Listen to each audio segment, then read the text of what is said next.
مقرر خصوصی حضرت مولانا وحید خان صاحب دامت برکاتہم بہت دیر سے بیٹھے ہیں، میں حضرت سے معذرت خواہ بھی ہوں۔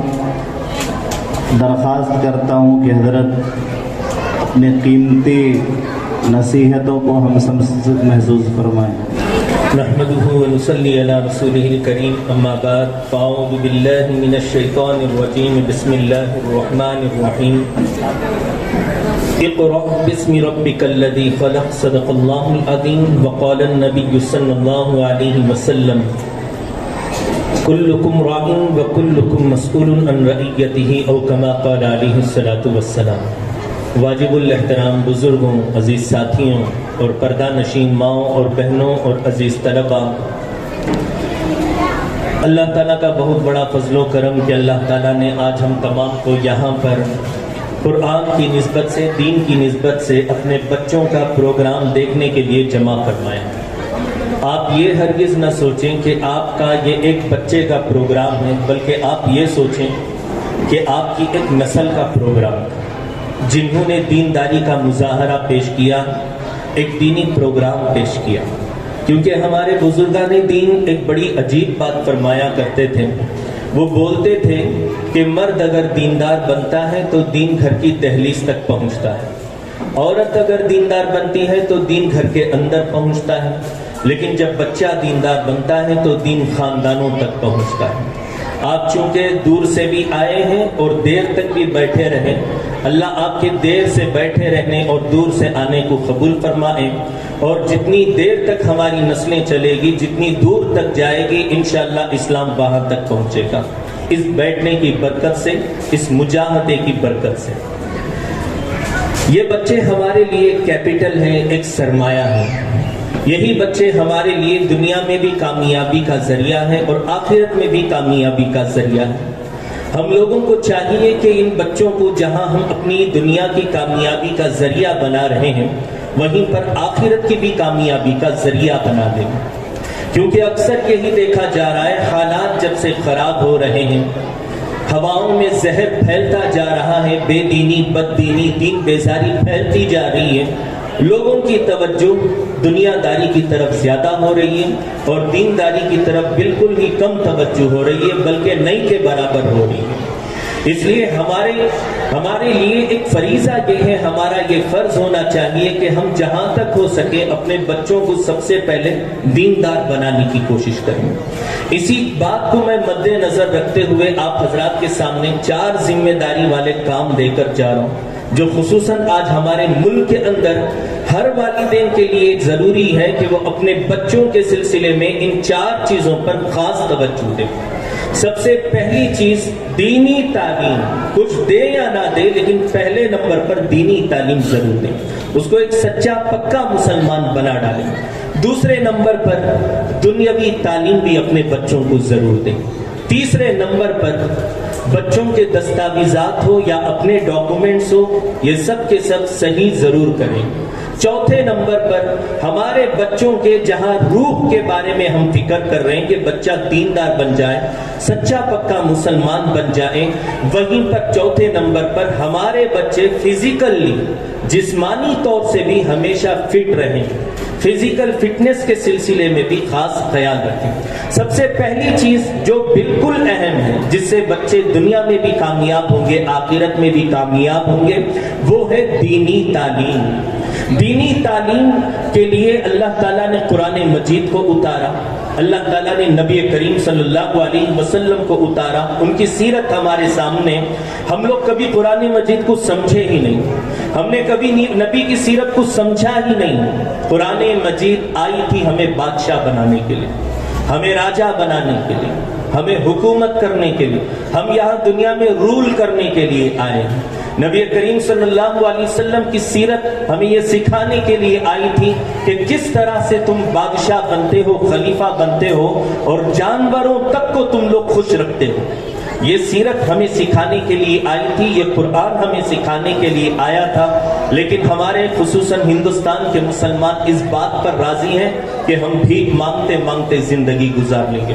ہم لوگ ٹاؤن ہال کے پاس کھڑے ہو کر بھیک مانگنے کے لیے پیدا نہیں ہوئے، ہم لوگ رول کرنے کے لیے آئے ہیں۔ اللہ تعالیٰ نے جب فرشتوں سے کہا تھا انی جاعل فی الارض خلیفہ، میں زمین میں ایک خلیفہ بنانا چاہتا ہوں، اللہ نے انسان بنانا چاہتا ہوں یہ نہیں کہا، اللہ نے غلام بنانا چاہتا ہوں یہ نہیں کہا، اللہ نے ایک بندہ، ایک انسان، ایک مخلوق، ایک پرانی بنانا چاہتا ہوں یہ نہیں کہا، بلکہ اللہ تعالیٰ نے فرمایا انی جاعل فی الارض خلیفہ۔ اسی مقصد کو سامنے رکھتے ہوئے کئی نبی آئے، آخر میں ہمارے نبی حضرت محمد صلی اللہ علیہ وسلم آتے ہیں، 20 پر 3 سال محنت کرتے ہیں، 40 سال کی عمر میں نبوت ملتی ہے، قرآن اترنا شروع ہو جاتا ہے، 60 پر 3 سال کی عمر تک محنت کرتے رہے، یعنی پورے کے پورے 20 پر 3 23 سال محنت کرتے رہے۔ جیسے ہی 23 سال ہونے کے بعد نبی رخصت ہوتے ہیں دنیا سے آخرت کی طرف، سب سے پہلا خلیفہ ابو بکر صدیق چھوڑ کر جاتے ہیں، پھر دوسرا خلیفہ حضرت عمر، تیسرا خلیفہ حضرت عثمان، چوتھا خلیفہ حضرت علی رضی اللہ تعالیٰ عنہ۔ یہ خلیفہ لفظ یاد رکھیں تو ہم لوگ یہاں پر خلیفہ بننے کے لیے آئے ہیں، خلافت کو برپا کرنے کے لیے آئے ہیں، اللہ کے سسٹم کو پوری دھرتی میں، پوری دنیا کے اندر پھیلانے کے لیے آئے ہیں۔ اور ایک خلیفہ کا سب سے پہلا ایک فرض یہ بنتا ہے کہ وہ دیندار ہونا چاہیے، وہ مسلمان ہونا چاہیے، وہ وقت کا ولی ہونا چاہیے۔ بس اسی مقصد کو سامنے رکھتے ہوئے میں آپ سے گزارش کروں گا کہ آپ اپنے بچوں کو دیندار ضرور بنائیں۔ ہمارے ماں باپ سمجھتے نہیں ہیں، وہ یہ سمجھتے ہیں کہ چھوٹا سا بچہ ہے، میں بولوں گا تو کیا سمجھے گا، ہوتے ہوتے بڑا ہو جاتا ہے، بڑا ہونے کے بعد بھی والدین یہی سوچتے ہیں اب بڑا ہو چکا ہے، اب سمجھاؤں گا تو کیا سمجھے گا۔ یہ سمجھنے کے پوری زندگی ایسے ہی گزر جاتی ہے، پوری زندگی۔ میں تو آپ سے کہتا ہوں بھائی اگر محنت کرنے کی عمر ہے، توجہ دینے کی عمر ہے، دیندار بنانے کی عمر ہے تو یہی عمر ہے، یہی چھوٹی عمر ہے۔ ہم لوگ اکثر بولتے ہیں 15-20 سال میں دیکھتے ہیں حضرت قرآن اور سنت پڑھائیں گے، ابھی جنرل سائنس چلنے دو، ابھی سوشل سٹڈیز چلنے دو، میتھمیٹکس چلنے دو، یہ سوچ کر ہم لوگ چھوڑ دیتے ہیں۔ پھر جب 15 سال میں ہم لوگ سمجھانے کے لیے جاتے ہیں تو پانی سر سے اوپر ہو چکا ہوتا ہے، جانور ہاتھ سے نکل چکا ہوتا ہے، کھیت پورا کا پورا جل چکا ہوتا ہے، گھر پورا کا پورا برباد ہو چکا ہوتا ہے۔ اس لیے جو چنگاری آپ کو نظر آ رہی ہے، چھوٹے سے بچے جو نظر آ رہے ہیں، یہ آج کے بچے ہیں، کل کے بڑے ہیں، یہ آج بچپن ہے، لیکن ایک وقت آئے گا یہ 55 تک پہنچیں گے۔ اس لیے جو فکر کرنی ہے اسی ٹائم پہ کر لو۔ اس چنگاری کو بجھانے کے لیے آپ کو ایک بکٹ پانی کی بھی ضرورت نہیں، ایک کپ پانی کی بھی ضرورت نہیں، بس ایک قطرہ کافی ہے، قطرہ ڈالو، یہ چنگاری بجھ جائے گی۔ آپ نے سوچا چنگاری کیا بگاڑ لے گی، چھوڑ دیا، وہ چنگاری شعلہ بنتی ہے، شعلے سے آگ بنتی ہے، پھر آپ کا کھیت، آپ کا گھر سب کچھ جل کر راکھ ہو جاتا ہے اور آپ کو پتہ بھی نہیں چلتا۔ اس لیے جتنی بھی محنت کرنی اسی عمر میں محنت کریں۔ میں ہمیشہ مثال کے طور پر ایک لطیفہ سناتا ہوں۔ ایک مرتبہ ایک صاحب بقرہ عید کا جانور خریدنے کے لیے گئے۔ جب جانور خریدنے کے لیے گئے راستے میں مولوی صاحب ملے، پوچھے بھائی صاحب کدھر جا رہے ہو؟ وہ صاحب بولنے لگے حضرت بقرہ عید آ رہی ہے، جانور خریدنے کے لیے جا رہا ہوں۔ مولوی صاحب بولنے لگے بھائی انشاءاللہ تو بول لو، ہمارے نبی کی سنت ہے، نبی کا طریقہ ہے، انشاءاللہ تو بول لو۔ وہ صاحب بولنے لگے حضرت میرے پاس پے ٹی ایم موجود ہے، اے ٹی ایم موجود ہے، پیسہ موجود ہے، میں نہیں بولتا انشاءاللہ۔ چلے گئے، جا کر جانور تو خرید لیا۔ جب جیب میں ہاتھ ڈالا پیسے کی تھیلی نکالنے کے لیے تو پیسے کی تھیلی غائب ہو چکی تھی، یعنی بیچ راستے میں کسی چور نے چرا لی تھی۔ اتنے صدمے میں گئے، ڈپریشن میں گئے، جب بھی پاگل پنتی میں بات کرتے تو ہر لفظ، ہر سینٹنس کے ساتھ انشاءاللہ انشاءاللہ لگا کر بولتے تھے۔ دوسرے دن مولوی صاحب ملے، پوچھے بھائی صاحب جانور خرید لیا؟ اب وہ صاحب بول رہے ہیں مولوی صاحب انشاءاللہ میں انشاءاللہ بازار انشاءاللہ جا رہا تھا، انشاءاللہ راستے میں انشاءاللہ چور نے انشاءاللہ تھیلی انشاءاللہ مار لی انشاءاللہ۔ مولوی صاحب نے بڑا اچھا جواب دیا۔ مولوی صاحب نے کہا بھائی صاحب اگر وقت پر ایک بار انشاءاللہ بولتے تو آج 1000 بار انشاءاللہ بولنے کی ضرورت نہیں پڑتی۔ اگر آج ہم لوگوں نے ان چھوٹے سے بچوں کو دیندار بنا دیا، سچا پکا مسلمان بنا دیا، ان کے بڑے ہونے کے بعد ان کے تھپڑ کھانے کی ضرورت نہیں پڑے گی۔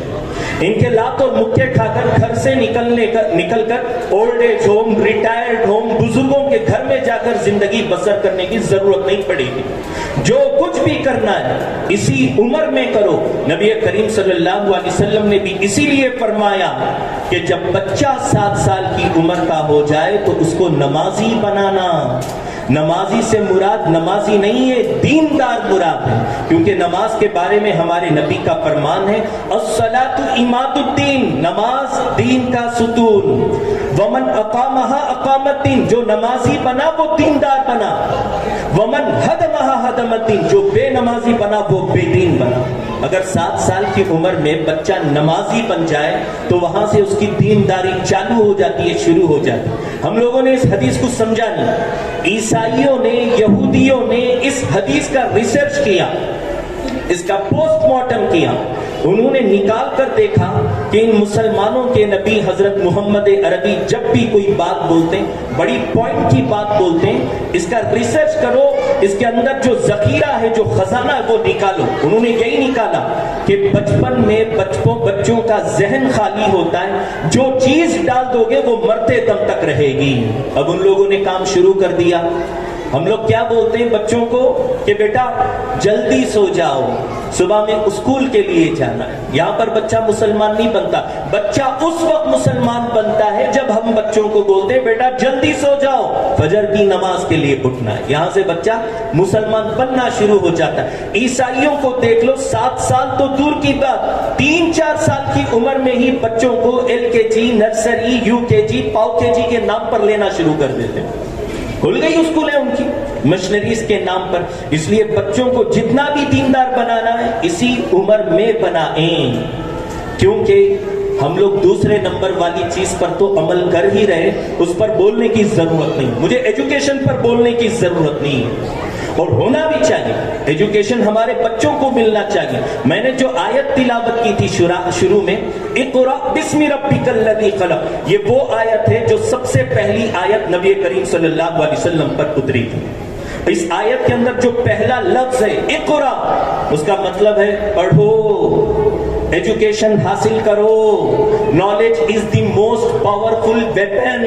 اس سے بڑا ہتھیار پوری دنیا کے اندر طاقتور ہتھیار نہیں ہے. اقرأ. لیکن آج مسلمانوں کی حالت کو دیکھ کر نہیں لگتا کہ یہ آیت ہمارے لیے اتری ہے. آپ کو پتا ہے ہمارے ہندوستان کے سب سے پہلے ایجوکیشن منسٹر کون تھے؟ پتا ہے؟ حضرت مولانا ابوالکلام آزاد. کوئی سوچ سکتا ہے کہ ایک مسلمان ہوگا پہلا ایجوکیشن منسٹر، اور وہ بھی مولوی ہوگا؟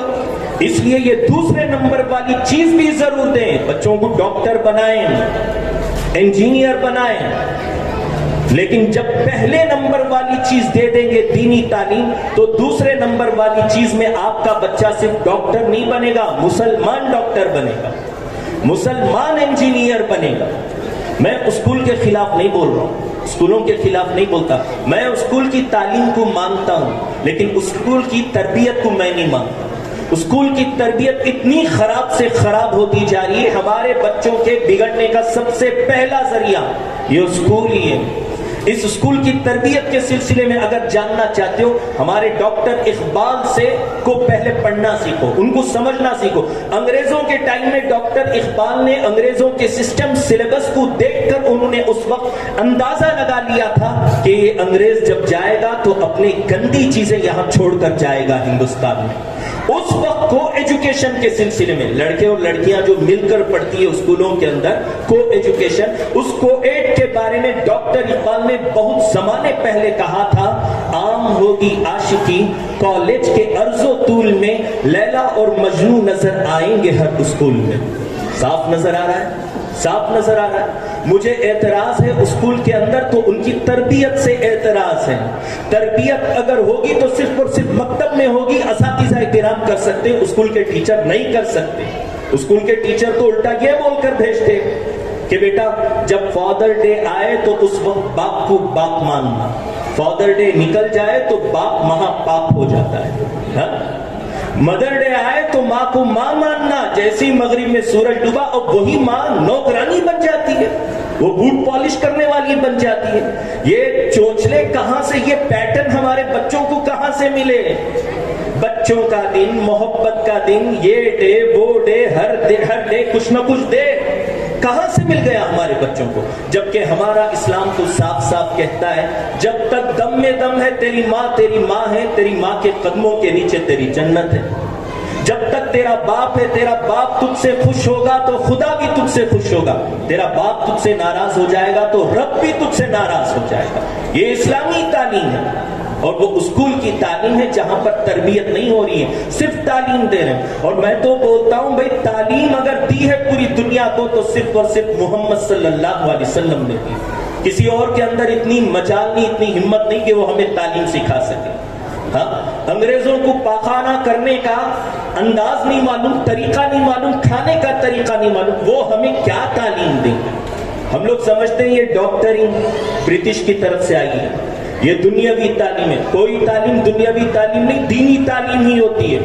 میں آپ کو 1450 سال پہلے لے کر چلتا ہوں, سیرت اٹھا کر دیکھیے. مدینے کے اندر کسی صحابی کی طبیعت خراب ہو جاتی, پیٹ خراب ہو جاتا, سر درد ہوتا, صحابہ وہاں پر کوئی کلینک نہیں تھی, کوئی ہاسپٹل نہیں تھا, صرف اور صرف مسجد نبوی تھی, وہی ہاسپٹل تھا, اور اس ہاسپٹل کا صرف ایک ڈاکٹر تھا جسے میں اور آپ حضرت محمد صلی اللہ علیہ وسلم کے نام سے یاد کرتے ہیں.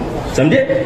جب بھی کوئی فیملی میٹر ہوتا, فیملی کیس ہوتا, لڑائی جھگڑا ہوتا, صحابہ کے لیے کوئی ہائی کورٹ نہیں تھا, کوئی سپریم کورٹ نہیں تھا.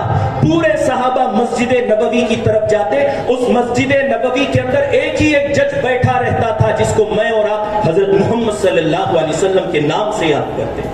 باہر سے دشمن حملہ کرتا, جنگ کی نوبت آ جاتی, صحابہ کیا کرتے؟ کوئی پولیس اسٹیشن نہیں, کوئی ملٹری ہیڈ کوارٹر نہیں, کوئی کمانڈو نہیں, صرف اس وقت ایک ہی کمانڈر تھا, ایک سپہ سالار تھا جس کو میں اور آپ حضرت محمد صلی اللہ علیہ وسلم کے نام سے یاد کرتے. تعلیم دی دنیا کو, انسانیت دی دنیا کو, تو صرف اور صرف محمد صلی اللہ علیہ وسلم نے دی ہے. اس لیے سب سے پہلے نمبر پر محمد صلی اللہ علیہ وسلم کی دی ہوئی دینی تعلیم کو بچوں کو پہلے دیتے. دوسرے نمبر پر دنیاوی تعلیم دیتے, چونکہ خواتین بھی بیٹھی ہوئی ہیں, وہ گھر کی ہوم منسٹر ہوتی ہیں. ہماری مردوں والی قوم تو دال گھٹنی اور کبیر کے نیچے جینے والی قوم ہے. ہم صرف باہر کے دادا ہیں, باہر شیر ہیں, گھر کے اندر جاتے ہی ہم جیسی بھیگی بلی کوئی نہیں ہوتا پوری دنیا کے اندر.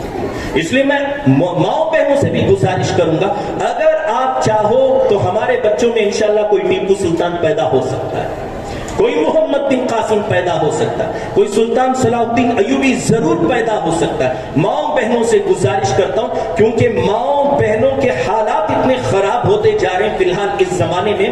نبی کریم صلی اللہ علیہ وسلم نے فرمایا قیامت کے قریب میں جب دجال آئے گا تو جو لوگ دجال کے دھوکے میں سب سے پہلے پھنسیں گے اور زیادہ پھنسیں گے, عورتیں ہوگی, عورتیں ہوگی.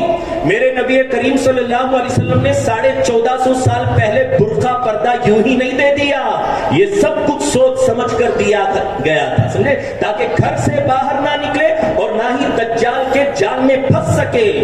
آج کل ہماری عورتیں بولتی ہے نا چھوٹی سوچ, یہ برقعے پردے والوں کی سوچ کیا ہے؟ چھوٹی سوچ. ہمارے نبی کی سوچ کبھی چھوٹی نہیں ہو سکتی. ہمارے نبی کی سوچ سب سے بڑی سوچ ہے, جس کے پیچھے مائیکل ہارٹ بھی جاتا ہے, جس کے پیچھے ایچ جی ویل جیسے لوگ بھی جاتے. بڑے بڑے یہودی اور عیسائیوں نے گھٹنے ٹیک دیے. واقعی محمد نے جو کام دیا ہے یہ پوری دنیا کے اندر پھیلنے والا کام ہے. آپ صلی اللہ علیہ وسلم نے یہ جو برقع دیا, آپ صلی اللہ علیہ وسلم کا ایک اسٹائل تھا کام کرنے کا, ورک لوکلی تھنک گلوبلی. علاقے کے اعتبار سے کام کرو لیکن کہاں تک کا سوچو؟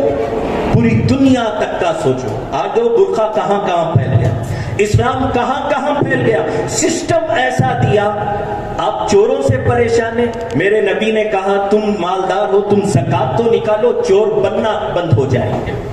اس کو پیسہ نہیں مل رہا اس لیے وہ چوری کر رہا. جس دن تمہاری زکات نکلے گی ختم ہو جائیں گے چور. چلو اس کے بعد بھی مستی سے چوری کر رہا ہے, اس کے ہاتھ کاٹنا شروع کرو, پھر دیکھو دنیا میں چور بچتے ہیں کہ نہیں بچتے. کون چوری کرنے کی ہمت کرتا؟ یہ میرے نبی کا دیا ہوا سسٹم ہے. میں بس اتنا بولنا چاہتا ہوں, میرے نبی کی سوچ چھوٹی نہیں ہے. میرے نبی کریم صلی اللہ علیہ وسلم جو بھی باتیں بولتے تھے بڑی سوچ والی بات بولتے تھے، پوری دنیا کے لیے بولا کرتے تھے۔ ارے وہ محمد صلی اللہ علیہ وسلم جو اپنے ابا کی پراپرٹی مکے میں حاصل کرنے کا پاور نہیں رکھتے، وہ مسجد نبوی میں بیٹھ کر صحابہ سے بولتے ایران فتح کریں گے، پیرشیا فتح کریں گے، روم فتح کریں گے، شام اور سیریا فتح کریں گے، مصر فتح کریں گے۔ ارے ہوا کہ نہیں؟ فتح ہوا یا نہیں ہوا؟ اس وقت کے لوگوں نے بھی شاید مذاق اڑایا ہوگا، ابا کی پراپرٹی لے نہیں سکتے اور ایران لینے کی باتیں کر رہے ہیں۔ ارے لے کر دکھایا یا نہیں دکھایا؟ شام لے کر دکھایا یا نہیں دکھایا؟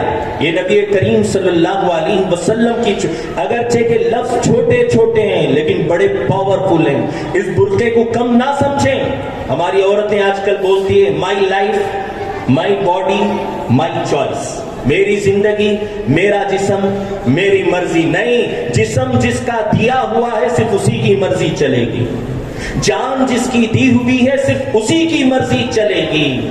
اگر آپ لوگ یہ کہتے ہیں کہ چھوٹے کپڑے یہ برقع پردہ اوڑھنی بولنے والوں کی سوچ چھوٹی ہے، تو میں کہتا ہوں چھوٹی سوچ ہمارے نبی کی نہیں، چھوٹی سوچ چھوٹے کپڑے پہننے والوں کی ہے۔ سمجھے؟ جانوروں کی سوچ کوئی بڑی بولے گا، جانور تو کپڑے بھی نہیں پہنتا۔ آج کل تو پورا مشہور ہے جو چھوٹے کپڑے پہنتا ہے وہ ماڈرن۔ تو سب سے بڑا ماڈرن کون ہوا؟ جانور ہو گیا، ہے کہ نہیں؟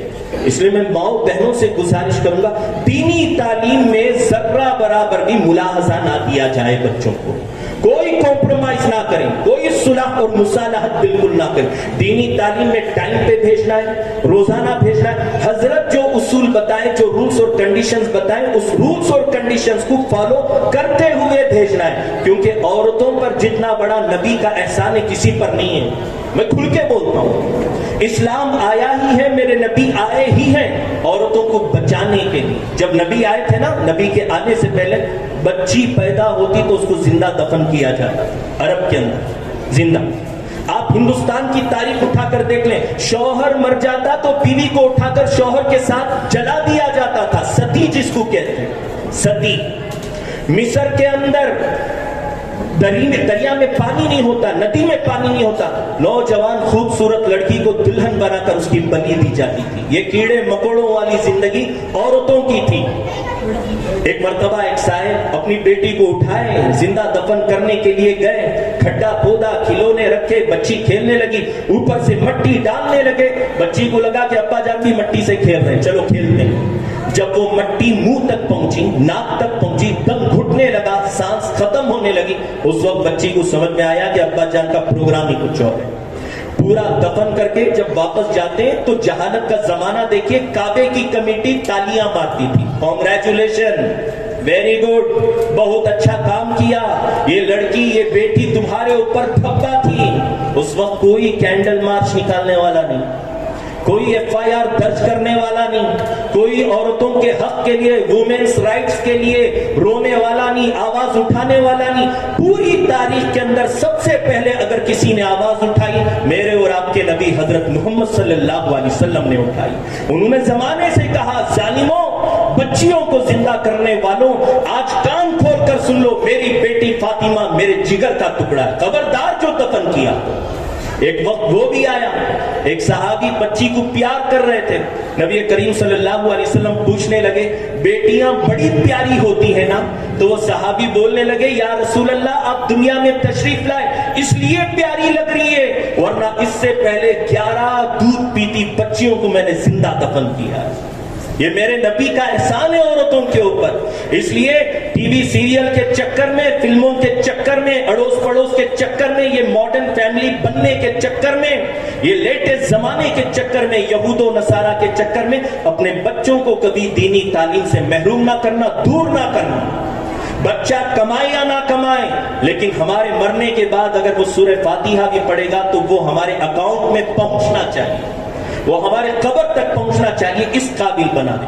تو سب سے پہلی چیز دینی تعلیم، دوسرے نمبر پر دنیاوی تعلیم، تیسرے نمبر پر اس زمانے کے اندر حکومت کا کوئی بھروسہ نہیں، اس لیے سب کے سب اپنے ڈاکومنٹس بالکل صحیح رکھیں۔ ٹھیک ہے، میں اس لیے بول رہا ہوں، ہمارے مسلمانوں کی عادت ہے بیٹا پیدا ہوتا ہے بولتے ہیں بھائی 10 kg لڈو پیک کرو، بیٹی پیدا ہوئی 10 kg جلیبی پیک کرو. یہ ہمارا. اور غیر مسلموں کو دیکھو، بیٹا ہو یا بیٹی ہو، سب سے پہلے caste certificate, birth certificate, Aadhaar card, وہاں سے ان کا فیوچر چالو ہو جاتا ہے، مستقبل سنورنا چالو. اور ہم نے اپنے مستقبل کے بارے میں کبھی سوچا نہیں، اس لیے تیسرے نمبر والی بات کا بھی خاص خیال ہے. چوتھے نمبر پر بچوں کو فزیکل فٹنس دیں. یہ ویڈیو گیم چھیناؤ، اور یہ ہے نا موبائل وغیرہ، چھین لو ان کے ہاتھوں سے، ورنہ یہ بچوں کو کدو بنا کر رکھتے ہیں. اتنی بیماریاں پھیل رہی ہے ہمارے بچوں کو، دور سے آ رہا ہے ایسا لگتا ہے کوئی نترالو لڑکتا ہوا آ رہا ہے. بھئی ایک وقت وہ بھی تھا، حضرت عمر رضی اللہ تعالیٰ عنہ امامت کرتے تھے، بڑھاپے کا عالم تھا، مسجد سے نکلتے گھوڑے پر چڑھ کر نہیں بیٹھتے تھے، دوڑ لگاتے جمپ مار کر بیٹھتے تھے. سوچو کیا فٹنس ہوگی اس وقت. یہ فٹنس آج ہمارے بچوں کو دو، دینی تعلیم ملے گی، بچوں کو معلوم ہوگا پوری دنیا کے اندر سب سے زیادہ تیز دوڑنے والا کون؟ سلما بن اقوا. اگر آپ دینی تعلیم نہیں دو گے تو وہ بولے گا ملکا سنگھ، یوسین بولٹ، اسی کا نام لے گا. ہماری تاریخ بتائیں کتنی فٹ ہیں ہم لوگ، فزیکلی، مینٹلی، ہر اعتبار سے کتنے فٹ ہیں. یہ 4 چیزیں اپنے بچوں کو ضرور دیں. ایک اور آخر ذمہ داری، آپ اب جا رہے ہیں، چھٹی ہو جائے گی، جب رمضان کے بعد مکتب کھلے گا تو ایک سلوگن دے رہا ہوں آپ کو، یاد کر لینا، ایچ ون ریچ ون. آپ میں سے ہر ایک بندے کی ذمہ داری ہے، ہر ایک آدمی کی، ہر ایک عورت کی ذمہ داری ہے اپنے ایک بچے کے ساتھ ایک اور غریب بچہ جو فیس نہیں دے سکتا اس کی ذمہ داری لے کر آپ مکتب آئیں گے انشاءاللہ. آئیں گے. اس طرح سے ہم پورے محلے کے بچوں کو کور کریں گے، کور کر کے دینی تعلیم پہلے نمبر پر، دوسرے نمبر پر دنیاوی تعلیم، تیسرے نمبر پر ڈاکومنٹس کو کلیئر کرنا، چوتھے نمبر پر فزیکل فٹنس پر خاص کانسنٹریٹ کرنا. انشاءاللہ یہ 4 چیزوں پر عمل کر لیں گے. 25-30 سال کے بعد انشاءاللہ ہمارے کرناٹک کا چیف منسٹر ان بچوں میں سے کوئی ایک ہوگا انشاءاللہ. ہمارے ہندوستان کا پرائم منسٹر ان بچوں میں سے کوئی ایک ہوگا. اللہ سننے سنانے سے زیادہ عمل کی توفیق عطا فرمائے. حضرت نے جن باتوں کی طرف نشاندہی کی ہے، اللہ عمل کی توفیق عطا فرمائے.